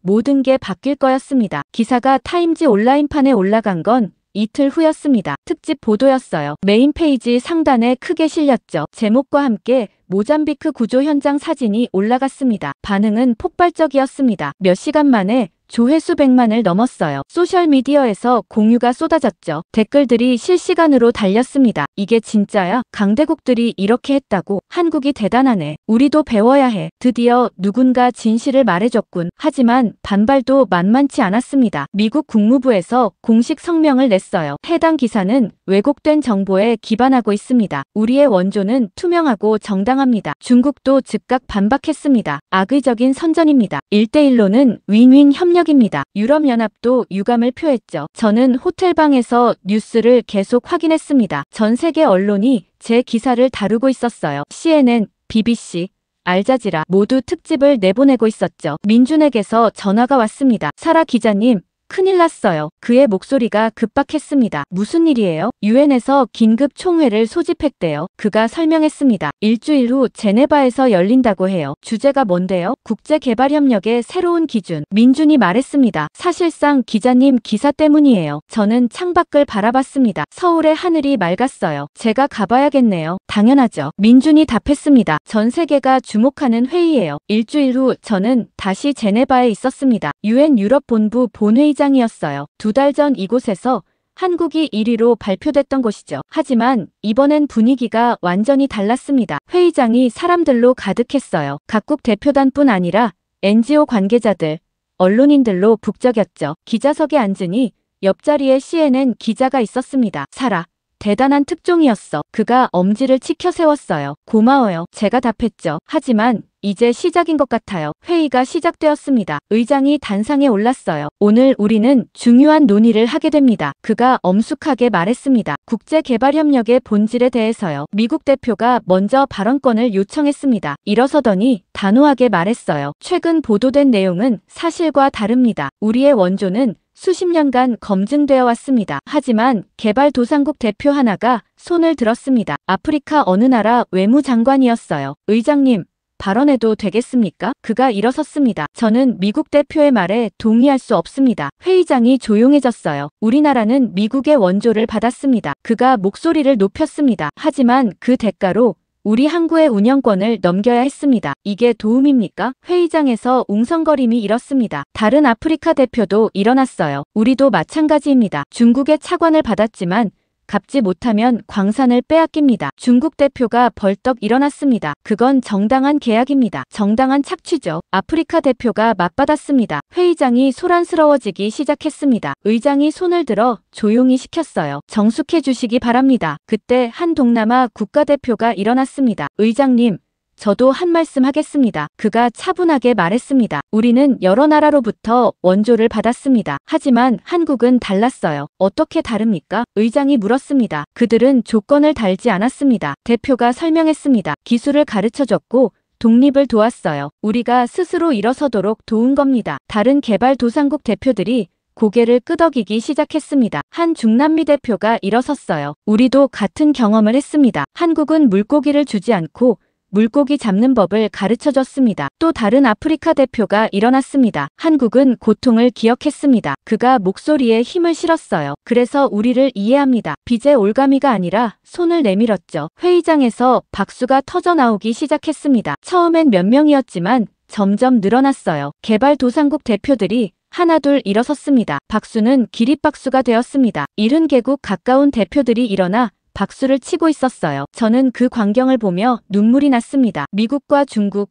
유럽 대표들은 앉아 있었습니다. 표정들이 굳어 있었죠. 의장이 다시 회의를 진행했습니다. 그렇다면 우리는 새로운 기준이 필요합니다. 그가 말했어요. 한국 모델을 국제개발협력의 표준안으로 상정하겠습니다. 회의장이 다시 웅성거렸습니다. 한국 대표가 일어났어요. 50대 여성이었는데 겸손한 표정이었죠. 의장님, 우리는 모범이 되려는 게 아닙니다. 그녀가 조심스럽게 말했습니다. 그냥 우리가 받은 도움을 나누는 것뿐입니다. 하지만 바로 그게 모범입니다. 의장이 답했어요. 무조건적 지원, 기술 이전, 자립 지원. 이것이 진정한 협력의 정신 아닙니까? 박수가 다시 터져 나왔습니다. 이번엔 더 많은 나라가 동참했어요. 선진국 중에서도 몇몇이 일어나 박수를 쳤죠. 투표가 진행되었습니다. 한국 모델을 국제개발협력의 기준으로 삼을 것인가? 찬성 127개국, 반대 23개국, 기권 18개국, 압도적 찬성이었습니다. 의장이 선언했어요. 오늘부터 한국 모델이 국제개발협력의 새로운 기준이 됩니다. 회의장이 환호로 가득 찼습니다. 저는 방청석에서 노트에 메모했어요. 역사가 새로운 중심을 찾았다. 회의가 끝나고 복도로 나왔습니다. 여러 기자들이 저를 둘러쌌어요. 사라, 소감이 어때? 이게 다 당신 기사 덕분이야. 저는 고개를 저었습니다. 제 덕분이 아니에요. 한국이 증명한 겁니다. 멀리서 한국 대표단이 보였습니다. 그들은 조용히 걸어가고 있었어요. 환호도 자랑도 하지 않았죠. 그냥 묵묵히 움직이고 있었습니다. 저는 그들을 보며 깨달았어요. 이게 바로 한국이구나. 과시하지 않고 행동하는 나라. 저는 휴대폰을 꺼내 민준에게 문자를 보냈습니다. 한국이 이겼어요. 아니, 세계가 이긴 거예요. 유엔 총회가 끝난 지 일주일 후였습니다. 타임지에서 저를 표지 모델로 선정했어요. 아니, 정확히는 제 기사가 표지를 장식한 거였죠. 뉴욕 본사에서 공식 기자회견을 열기로 했습니다. 전 세계 언론이 관심을 보였거든요. 저는 서울에서 뉴욕으로 날아갔어요. 기자회견장은 타임스퀘어 근처 호텔 대연회장이었습니다. 들어서는 순간부터 플래시 세례가 쏟아졌어요. 수십 개의 카메라가 저를 향하고 있었죠. 단상에 올라 마이크 앞에 섰습니다. 객석에는 100명이 넘는 기자들이 앉아 있었어요. 긴장되었지만 동시에 담담했습니다. 저는 진실을 말할 것이고 그들은 들을 것이었죠. 마이클이 사회를 맡았습니다. 여러분, 사라 딘 기자입니다. 그가 저를 소개했어요. 이번 한국 원조 특집 보도의 저자입니다. 박수가 터져 나왔습니다. 저는 준비한 멘트를 꺼냈어요. 오늘 이 자리에 서게 되어 영광입니다. 제가 말하기 시작했습니다. 하지만 이 영광은 제 것이 아닙니다. 한국과 개발도상국들의 것이죠. 곧바로 질문이 쏟아지기 시작했습니다. 첫 번째 질문자는 미국 기자였어요. 워싱턴 포스트 소속이었죠. 사라 기자님, 질문하겠습니다. 그가 일어서며 말했습니다. 한국의 구호가 정말 순수하다고 보십니까? 그들도 결국 정치적 이익을 얻었잖습니까? 회의장이 조용해졌습니다. 모두 제 대답을 기다리고 있었어요. 저는 마이크에 입을 가까이 댔습니다. 정치적 이익이요? 제가 반문했습니다. 유엔에서 인정받은 거 말씀하시는 건가요? 그게 이익입니까? 아니면 당연한 평가입니까? 기자가 말문이 막혔습니다. 저는 계속 말을 이었어요. 이미지를 팔기 위해 밤새 아이의 숨을 붙잡진 않죠. 제가 단호하게 말했습니다. 저는 현장에서 봤습니다. 그들은 계산하지 않았어요. 그냥 했을 뿐입니다. 다른 기자가 손을 들었습니다. 중국 관영 매체 기자였어요. 하지만 한국도 결국 자국 이익을 추구하지 않습니까? 그가 공격적으로 물었습니다. 원조를 통해 영향력을 키우려는 거 아닙니까? 저는 그를 똑바로 쳐다봤습니다. 영향력이요? 제가 되물었죠. 한국이 어느 나라 항구를 빼앗았나요? 어느 나라 광산을 차지했나요? 중국 기자의 얼굴이 붉어졌습니다. 저는 계속 말했어요. 한국이 얻은 건 신뢰입니다. 돈으로 살 수 없는 거죠. 박수가 터져 나왔습니다. 객석 뒤쪽에서부터 시작된 박수였어요. 개발도상국 언론사 기자들이었죠. 세 번째 질문은 영국 기자였습니다. 가디언 소속이었어요. 사라. 현실적인 질문 하나 하겠어. 그가 일어섰습니다. 한국 모델이 지속 가능할까? 경제 규모가 작은데 계속 무조건 지원할 수 있을까? 좋은 질문입니다. 제가 고개를 끄덕였어요. 하지만 한국은 무조건 지원하지 않습니다. 자립을 돕죠. 물고기를 주는 게 아니라 물고기 잡는 법을 가르칩니다. 지속 가능한 건 그쪽입니다. 또 다른 미국 기자가 손을 들었습니다. 폭스뉴스였어요. 사라. 당신은 미국 기자잖아. 그가 비난조로 말했습니다. 왜 자국을 비판하고 한국을 옹호하는 거야? 저는 잠시 침묵했습니다. 그러다가 천천히 입을 열었어요. 저는 미국 기자입니다. 하지만 그 전에 저는 기자예요. 진실을 쓰는 사람이죠. 제 목소리에 힘이 들어갔습니다. 자국을 비판하는 게 아닙니다. 잘못을 지적하는 거예요. 그게 진짜 애국입니다. 회의장이 다시 조용해졌습니다. 중국 기자가 다시 일어섰어요. 하지만 한국은 신흥국일 뿐입니다. 그가 말했습니다. 강대국을 따라가는 이류 국가 아닙니까? 저는 그 순간 화가 치밀었습니다. 마이크를 잡고 단호하게 말했어요. 강대국이란 뭡니까? 제가 물었습니다. 다른 나라를 이용해 부자가 되는 나라를 말하나요? 그렇다면 한국은 강대국이 되지 않아 다행이네요. 회의장이 술렁거렸습니다. 저는 잠시 멈췄다가 계속 말했어요. 한국은 과거를 무기로 삼지 않았습니다. 제 목소리가 떨렸습니다. 그들은 고통을 기억했고 그것을 연대로 바꿨습니다. 착취가 아니라 나눔으로, 지배가 아니라 협력으로요. 저는 회의장을 둘러봤습니다. 모든 기자들이 저를 응시하고 있었어요. 그리고 그게 이 시대의 진짜 힘이에요. 제가 단호하게 덧붙였습니다. 돈도 무기도 아닙니다. 기업과 진심입니다. 회의장이 순간 정적에 휩싸였습니다. 아무도 말하지 않았어요. 그러다가 뒤쪽에서 한 사람이 일어나 박수를 치기 시작했습니다. 아프리카 어느 나라 기자였어요. 그러자 옆 사람도 일어났습니다. 박수가 점점 번져나갔어요. 개발도상국 기자들이 하나둘 일어나 박수를 쳤죠. 이윽고 회의장 절반이 기립박수를 보내고 있었습니다. 미국과 중국, 유럽의 기자들은 앉아 있었어요. 하지만 그들도 박수를 치지 않을 수 없었죠. 마지막엔 거의 모든 사람이 일어나 있었습니다. 저는 그 광경을 보며 눈물이 났습니다. 15년간 냉소적으로 살아온 제가 이렇게 감동받을 줄 몰랐어요. 박수가 잦아들자 마이크를 다시 잡았습니다. 마지막으로 한 말씀 드리겠습니다. 제가 말했어요. 저는 오랫동안 희망이라는 단어를 믿지 않았습니다. 모든 게 위선이라고 생각했죠. 회의장이 조용했습니다. 하지만 한국에서 진심을 받습니다. 제가 계속 말했습니다. 계산 없는 선해, 조건 없는 도움, 그리고 고통의 기억을 나눔으로 바꾸는 용기를요. 저는 깊은 숨을 들이쉬었어요. 세상을 바꾸는 건 힘이 아니라 기억입니다. 제가 단호하게 말했습니다. 한국은 그걸 증명했습니다. 기자회견이 끝났습니다. 수많은 기자들이 저에게 다가와 악수를 청했어요. 축하한다는 말, 감동받았다는 말, 용기 있었다는 말들이 쏟아졌죠. 하지만 저는 알고 있었습니다. 진짜 용기는 제가 아니라 한국에 있다는 걸요. 기자회견이 끝나고 한 달이 지났습니다. 타임지 표지는 전 세계에서 화제가 되었어요. 제 기사는 여러 언어로 번역되었고 수많은 상을 받았죠. 하지만 저는 뭔가 허전했습니다. 뉴욕 본사 사무실에서 창밖을 바라보고 있을 때 마이클이 들어왔습니다. 사라, 결정했어? 그가 물었어요. 네. 저는 고개를 끄덕였습니다. 은퇴하겠습니다. 마이클이 한숨을 쉬었습니다. 정말 아깝네. 지금 한창 잘 나가는데요. 이제 그만할 때가 된 것 같아요. 제가 말했습니다. 15년 동안 냉소적으로 살았어요. 이제는 다른 삶을 살고 싶습니다. 뭘 할 건데? 글을 쓸 거예요. 저는 미소 지었습니다. 하지만 기사가 아니라 책으로요. 한국에 대한 이야기를요. 은퇴 기자회견은 타임지 본사 회의실에서 열렸습니다. 작은 행사였어요. 주요 언론사 기자 몇 명과 동료들만 참석했죠. 저는 준비한 원고를 꺼냈습니다. 하지만 읽지 않기로 했어요. 그냥 마음에서 우러나오는 대로 말하고 싶었거든요. 오늘 이 자리에 서게 되어 감개무량합니다. 제가 말을 시작했습니다. 15년간 기자로 살면서 수많은 것을 봤어요. 전쟁, 기아, 부패, 위선. 그래서 냉소적이 되었죠. 회의실이 조용했습니다. 모두 제 말에 귀를 기울이고 있었어요. 하지만 한국에서 다른 것을 봤습니다. 저는 계속 말했습니다. 진심을, 선의를, 그리고 고통을 기억하는 용기를요. 한 기자가 손을 들었습니다. 사라, 질문해도 될까? 물론이죠. 세상을 바꾸는 게 뭐라고 생각해? 그가 물었어요. 당신이 한국에서 배운 게 있다면요? 저는 잠시 생각했습니다. 세상을 바꾸는 건 힘이 아니라 기억입니다. 제가 답했습니다. 한국은 그걸 증명했어요. 고통을 잊지 않고 기억했고 그 기억을 다른 사람을 돕는 힘으로 바꿨죠. 다른 기자가 물었습니다. 한국 기자였어요. 사라 기자님,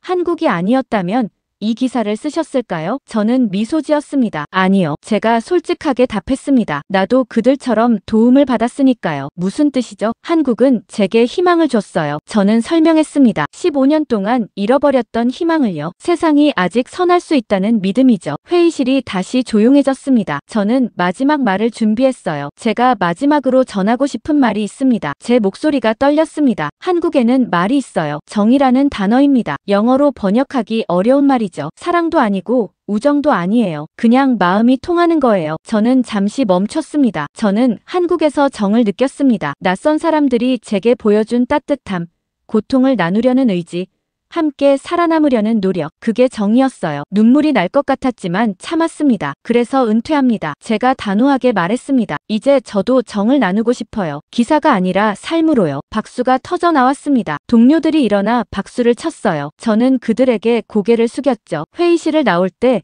한 봉투를 받았습니다. 한국 대사관에서 보낸 거였어요. 열어보니 편지가 들어있었죠. 사라 딘 기자님께. 편지는 한국 외교부 장관이 쓴 것이었습니다. 당신의 용기에 감사드립니다. 당신은 한국을 세상에 알렸을 뿐 아니라 진실을 지켰습니다. 우리는 당신을 잊지 않을 것입니다. 편지 끝에는 한 문장이 적혀 있었어요. 우리가 도움받았기에 돕습니다. 저는 그 문장을 보며 눈물이 났습니다. 이게 바로 한국이구나. 도움받은 것을 기억하고 그것을 다시 나누는 나라. 그날 저녁 숙소로 돌아와 노트북을 열었습니다. 새 문서를 만들고 제목을 썼어요. 기억하는 나라. 그게 제가 쓸 책의 제목이었습니다. 첫 문장을 타이핑하기 시작했어요. 제네바 팰리스 대 나시옹. UN 유럽본부 본회의장에 들어섰을 때 공기부터 달랐습니다. 저는 사라 딘. 손가락이 자동으로 움직였습니다. 모든 기억이 되살아났어요. UN 회의장의 충격, 인천공항의 따뜻함, 모잠비크의 감동, 김치찌개의 맛,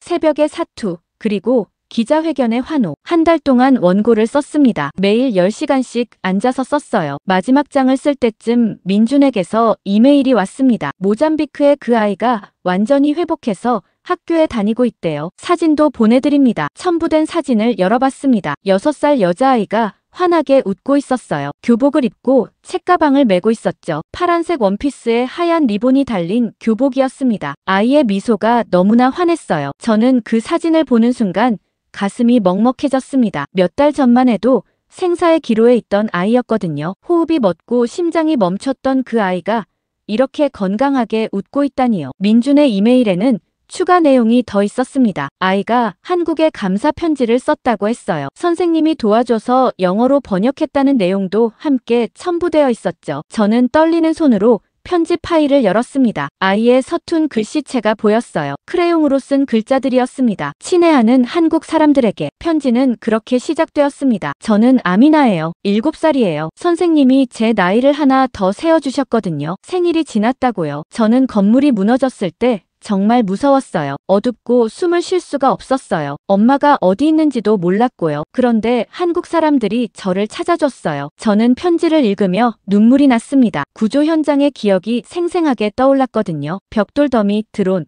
그리고 필사적으로 아이를 찾던 구호 단원들의 모습이요. 아픈 병원에 있을 때도 한국 간호사 언니가 노래를 불러줬어요. 무슨 노래인지 몰랐지만 따뜻했어요. 언니가 제 손을 잡아줘서 무섭지 않았어요. 그게 소영이었을 거예요. 제가 본 그 장면이었죠. 소영이 아이를 안고 반달을 불러주던 순간 말입니다. 밤에 정말 아팠어요. 숨을 쉴 수가 없었어요. 하지만 한국 의사 선생님들이 밤새 저를 지켜줬대요. 엄마가 그러셨어요. 한국에서 비행기로 약을 가져왔다고요. 저는 그 부분을 읽으며 숨이 막혔습니다. 6시간의 사투. 코이카 본부 상황실에서 지켜봤던 그 긴박한 순간들이 떠올랐거든요. 지금 저는 학교에 다녀요. 친구들도 생겼어요. 선생님은 착하시고 공부는 재미있어요. 저는 의사가 되고 싶어요. 한국 의사 선생님처럼 아픈 사람을 고쳐주고 싶어요. 제 눈에서 눈물이 흘러내렸습니다. 키보드 위로 눈물이 떨어졌어요. 한국 사람들, 정말 고마워요. 저를 살려줘서요. 제가 크면 꼭 한국에 갈 거예요. 그리고 고맙다고 직접 말할 거예요. 사랑해요. 아미나가. 편지 끝에는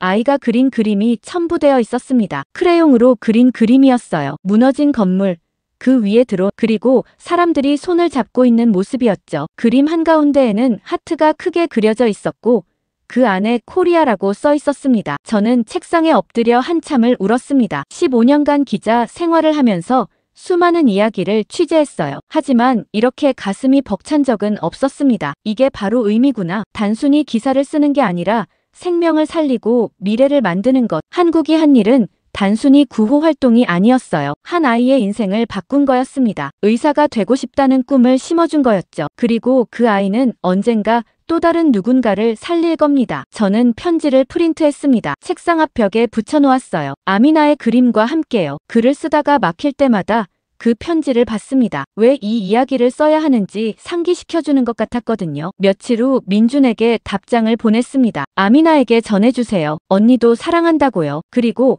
꼭 의사가 되라고요. 한국은 항상 너를 응원한다고 말이에요. 민준의 답장이 곧 왔습니다. 아미나가 정말 좋아할 거예요. 사라 기자님 기사도 인쇄해서 학교에 가져갔대요. 친구들한테 자랑하면서요. 저는 웃으며 울었습니다. 이게 바로 순환이구나. 도움받은 사람이 또 다른 사람을 돕고 그 이야기가 또 다른 희망을 만들어내는 것. 한국이 6.25 전쟁 때 도움받았고 그래서 지금 다른 나라를 돕고 그 도움을 받은 아이가 미래에 또 누군가를 구할 것입니다. 저는 그날 밤 책 원고에 새로운 장을 추가했습니다. 제목은 아미나의 편지였어요. 그 편지 전문을 실었습니다. 독자들이 직접 읽어야 한다고 생각했거든요. 통계나 수치가 아니라 진짜 사람의 이야기를요. 한 생명이 얼마나 소중한지, 그 생명을 살리는 것이 얼마나 큰 의미인지를 말입니다. 저는 파일을 저장했습니다. 제목을 다시 한번 확인했어요. 기억하는 나라.